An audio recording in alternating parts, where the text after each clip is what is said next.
आम आदमी पार्टी दिल्ली नगर निगम चुनाव में एक ऐतिहासिक जीत की ओर बढ़ रही है। भारत की राजनीति के अंदर हमने ही रिकॉर्ड बनाया था 70 में से 67 सीट का, और मैं समझता हूं कि दिल्ली नगर निगम के इस चुनाव में आम आदमी पार्टी अपने ही रिकॉर्ड को तोड़ने जा रही है और उससे भी ज़्यादा बड़ा रिकॉर्ड आम आदमी पार्टी बनाने जा रही है। ऐसे मौके पे मैं आज एक घोषणा करना चाहता हूं कि आम आदमी एक गारंटी देना चाहता हूं एक तरह से दिल्ली के लोगों को कि आम आदमी पार्टी एमसीडी में सरकार बनाने के बाद एक स्कीम लॉन्च करेगी जिसका नाम होगा जनता चलाएगी एमसीडी। अक्सर हमने देखा है कि छोटे छोटे कामों के लिए जनता को नेताओं के चक्कर काटने पड़ते हैं। अब जनता निर्णय लेगी और सरकार काम करेगी। एक तरह से जितनी आरडब्ल्यूएज हैं, आरडब्ल्यूएज वो बॉडी होती है जो जनता के सबसे करीब होती है। आरडब्ल्यूएज को मिनी पार्षद का स्टेटस दिया जाएगा। अपने इलाके की, जैसे पार्षद एक वार्ड का बॉस होता है, वार्ड का नेता होता है, अपनी आरडब्ल्यूए के इलाके का, जो आरडब्ल्यूए का इलाका है उसका नेता आरडब्ल्यूए को माना जाएगा। आरडब्ल्यूए को मिनी पार्षद का स्टेटस दिया जाएगा। किसी भी वहाँ पे रहने वाले जनता को किसी को भी काम कराना है, उसको फिर किसी नेता के चक्कर नहीं काटने। वो अपनी आरडब्ल्यूए के दफ्तर जाए, बताए मेरी ये नाली ख़राब है, मेरा ये गली ख़राब है, मेरा ये ख़राब है, पानी बिजली जो भी समस्याएं हैं, और वो आरडब्ल्यूए के पास ताकत होगी वो सारे काम करवाने की जो कि जनता आके सीधे उनको बोलेगी। तो लोगों को अपने छोटे छोटे कामों के लिए नेताओं के चक्कर काटने की जरूरत नहीं पड़ेगी। आरडब्ल्यूएस को अपना दफ्तर चलाने के लिए और लोगों के सारे छोटे छोटे काम कराने के लिए फंड्स उपलब्ध कराए जाएंगे। तो एक तरह से रियल मायने में आरडब्ल्यूएस का सशक्तिकरण किया जाएगा एमसीडी के अंदर सरकार बनने के बाद। इसका मकसद है कि जनता को दिल्ली का मालिक बनाना, जनता को असली नेता बनाना, दिल्ली के हर नागरिक को दिल्ली का मुख्यमंत्री बनाया जाएगा। सीधे सत्ता दिल्ली के लोगों के हाथ में दी जाएगी और जनता जो है अपनी आरडब्ल्यूएस के जरिए अपने सारे काम करा सकती है। मेरी दिल्ली की सारी आरडब्ल्यूएस से अब विनती है, आप सब लोग अपने अपने इलाके के अंदर छोटे छोटे नेता हैं, आप सब लोग अपने अपने इलाके के अंदर सम्मानित लोग हैं। मैं सारी आरडब्ल्यूएस से निवेदन करता हूं कि 3-4 दिन रहेगा बस चुनाव के, आप सब लोग अपने अपने इलाके के अंदर, आप किसी भी पार्टी के हो, मेरे को पार्टीबाजी से कोई लेना देना नहीं है, आप आम आदमी पार्टी के हो, आप बीजेपी के हो, आप कांग्रेस के हो, अब आपको हम सशक्त करने जा रहे हैं, आरडब्ल्यूएस को हम सशक्त करने जा रहे हैं। रियल मायनों के अंदर हम आपको पॉलिटिकल पावर, फाइनेंशियल पावर देने जा रहे हैं। हर आरडब्ल्यूएस से, मेरी दिल्ली की हर आरडब्ल्यूएस से विनती है कि आप अपने अपने इलाके के अंदर डोर टू डोर जाइए, एक एक के घर जाइए और उनको कहिए कि आम आदमी पार्टी को वोट दें। अपने अपने व्हाट्सएप ग्रुप के अंदर, सबके आरडब्ल्यूएस के व्हाट्सएप ग्रुप होते हैं, व्हाट्सएप ग्रुप के अंदर आप सबको कहिए कि भाई आप जिस भी पार्टी को, कोई बात नहीं, इस बार सारे जने मिलके आम आदमी पार्टी को वोट दें। और आप ज़्यादा से ज़्यादा आम आदमी पार्टी को वोट दिलाने के लिए वो करें। सभी आरडब्ल्यूएस को मैं ये भी कहना चाहता हूँ कि आपके इलाके में मान लो दूसरी पार्टी का कोई पार्षद बन गया, फिर वो देख लो आपको काम नहीं करने देगा, किसी भी आरडब्ल्यू को काम नहीं करने देगा, और आपको हम जो सत्ता देना चाहेंगे उसके अंदर वो अड़चन अड़ाएगा। तो आप सब लोग मिलके इस बार इंश्योर कीजिए कि 250 की 250 सीटें जो हैं आम आदमी पार्टी की आनी चाहिए ताकि हम आपको सशक्त कर सकें। आपके कोई प्रश्न है तो आप। सर, पहला सवाल ये कि आप इनको ताकत देने की बात कह रहे हैं, तो इनकी जवाबदेही क्या होगी? पार्षद को तो आप चुनाव में हरा सकते हैं, इनका अगर ये काम नहीं करेंगे, किस तरह से आप इसका संवैधानिक पहलू, इसका सारा एक ट्रांसपेरेंट तरीका बनाया जाएगा। ऑनलाइन भी करेंगे इसको।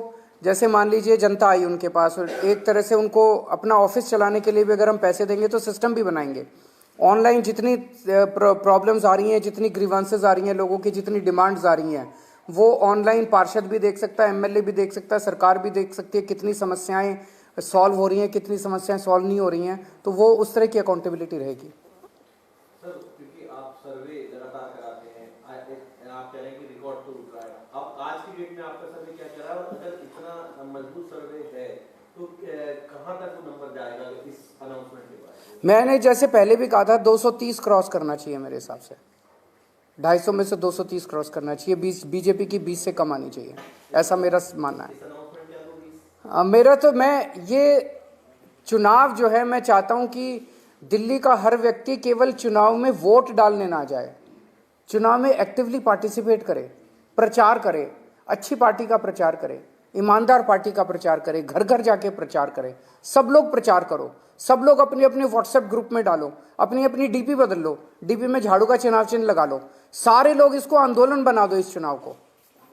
कश्मीर फाइल्स के सरकार को काफी कुछ सुनना पड़ा है, हुआ भी नहीं, कुछ हुआ, उस पर क्या कहेंगे? क्या हुआ है? कश्मीर फाइल्स बोला गया कि इस तरह की फिल्म कैसे पहुंची है? मेरे को आइडिया नहीं क्या हुआ है। हरियाणा में आपने खाता खोल दिया है, हरियाणा में आप दूसरे नंबर पर आ गए, वो पहली बार चुनाव लड़ा। अब असेंबली चुनाव में पहले नंबर पे आएंगे, जनता की पहली पसंद बनेंगे। कूड़े के पहाड़ का वही मुद्दा बना के चल रहे हैं। बीजेपी के बड़े बड़े नेता ये कह रहे हैं कि ये हर जगह होता है, हर शहर में होता है, ये एक तरह से। और लंदन में कूड़े का पहाड़ कहाँ है मुझे एड्रेस बता दें। टोक्यो में कूड़े का पहाड़ कहाँ है मुझे एड्रेस बता दें। वो छोड़ो, इंदौर में कूड़े का पहाड़ कहाँ है मेरे को एड्रेस बता दें। 5 साल पहले ये इसी बात पे चुनाव लड़े थे कि कूड़े के पहाड़ हटा देंगे। अब 5 साल में इनसे कूड़े का पहाड़ नहीं हटा, तो अब कह रहे नहीं कूड़े का पहाड़ तो हम हटा ही नहीं सकते। खबर आई है कि लॉ डिपार्टमेंट ने जो लॉयर्स की पेमेंट थी वो रोक दी है, तो क्या कहेंगे? कपिल सिब्बल साहब की पेमेंट और बाकी जो लॉयर्स हायर किए दिल्ली गवर्नमेंट, ये तो गलत बात है। लॉयर्स की पेमेंट तो नहीं रोकनी चाहिए, वकीलों की पेमेंट क्यों रोक रहे हैं लोग? वो कह रहे मंत्री की जिम्मेदारी, लॉ डिपार्टमेंट रिफ्यूज किया, हम ये बताया। तो ऐसे नहीं रोक सकते, ऐसे नहीं रोकना चाहिए। हर चीज में अड़चन अड़ाना, हर चीज में अड़चन अड़ाना। पहले योगा क्लासेस रोक दी, फिर पोल्यूशन के खिलाफ काम कर रहे थे वो रोक दिए, अब आप बता रहे हैं कि लॉयर्स की पेमेंट रोक दी। काम रोकने वालों को जनता पसंद नहीं करती, काम करने वालों को जनता पसंद करती है। एलजी साहब ने जितने 6 महीने में काम रोके हैं वो अब देख लेंगे एमसीडी के नतीजों में क्या हाल होता है इन लोगों का। अगर ऐसे ही काम रोकते रहे तो वो 7 सीटें भी बम्पर मार्जिन से जीतेंगे अगले साल, देख लेना। जिस तरीके से आप कहते हैं कि आप काम करते हैं और बीजेपी बदनाम करती है, तो क्या लगता है कि जैसे आप बता रहे हैं कि लगातार जो आपका ग्राउंड है वो बढ़ रहा है एमसीडी में जीत के मार्जिन की तरफ, तो जो वो बदनामी है वही काम आ रही है आपको?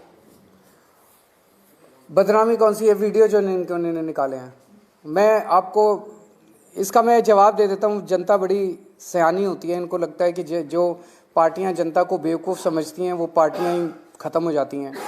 आज मेरे पास एक व्हाट्सएप मैसेज आया, उस आदमी ने इस पूरे प्रकरण को बड़े अच्छे तरीके से समझा दिया। कहते हैं जी दुनिया की जो सबसे बड़ी पार्टी है उसकी दुकान दिल्ली वालों ने बंद कर दी, उनका माल बिकना दिल्ली में बंद हो गया। तो उस पार्टी ने एक वीडियो बनाने की कंपनी शुरू करी है आजकल। जब माल बिक नहीं रहा था, पुराना माल बिक नहीं रहा था, तो वीडियो बनाने की कंपनी शुरू की।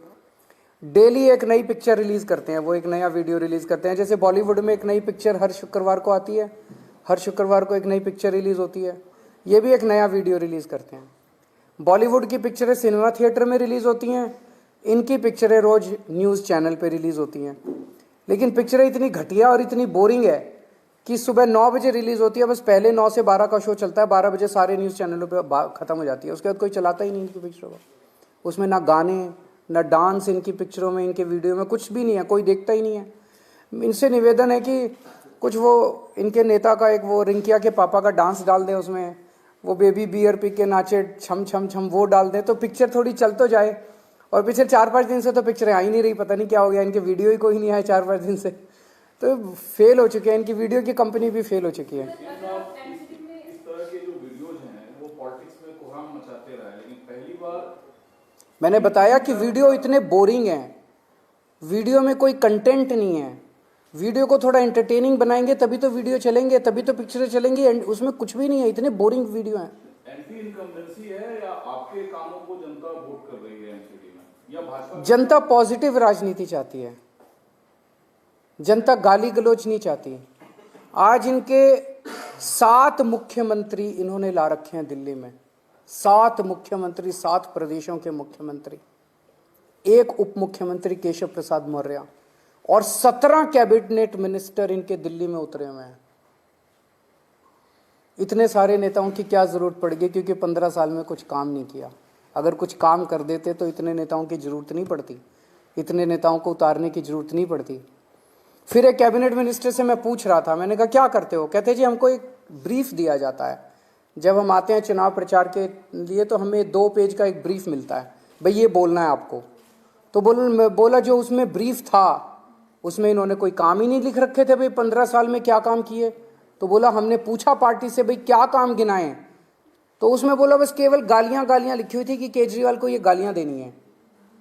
तो केवल केजरीवाल को गालियां देने से आप चुनाव जीतना चाहते हो? जनता के बीच में मेरे को गाली दे के कहते हैं केजरीवाल के पैर तोड़ देंगे, केजरीवाल की आंख फोड़ देंगे। मैं कहता हूं मैं दिल्ली को साफ सुथरा करूंगा, कहते हैं केजरीवाल की टांगे तोड़ देंगे। मैं कहता हूं मैं दिल्ली को चमकाऊंगा, दिल्ली का गंद निकालूंगा, कूड़ा हटाऊंगा, कहते हैं केजरीवाल की आंखें फोड़ देंगे। ऐसे तुम चुनाव जीतना चाहते हो? अगर तुमने 15 साल में, आज मैं जेपी नड्डा जी ने अभी कुछ, उनको मैं चैलेंज करता हूं, एक काम गिना दो 15 साल में तुमने जो एक काम किया है। एक काम नहीं किया। इनका केवल एक ही 1 पॉइंट एजेंडा है, केजरीवाल को गाली दो। इन्होंने कहा केवल 1 पॉइंट एजेंडा, एलजी साहब से सारी दिल्ली के काम रोको। काम रोकने वालों को, गालियां देने वालों को वोट नहीं मिलता, काम करने वालों को वोट मिलता है। गुजरात गए, आपने कहा शिक्षा देंगे, रोजगार देंगे, रोजगार नहीं मिला तो रोजगार भत्ता देंगे। बीजेपी का भी आया संकल्प पत्र, उसमें कहा गया कि एंटी रेडिकलाइजेशन सेल बनाएंगे। क्या ये जरूरी है? रोजगार है वो चीज जरूरी है? जनता तय कर लेगी। अब देख लेना 8 तारीख को, 7 तारीख को जनता को तय करने दो। चलो ओके, थैंक यू।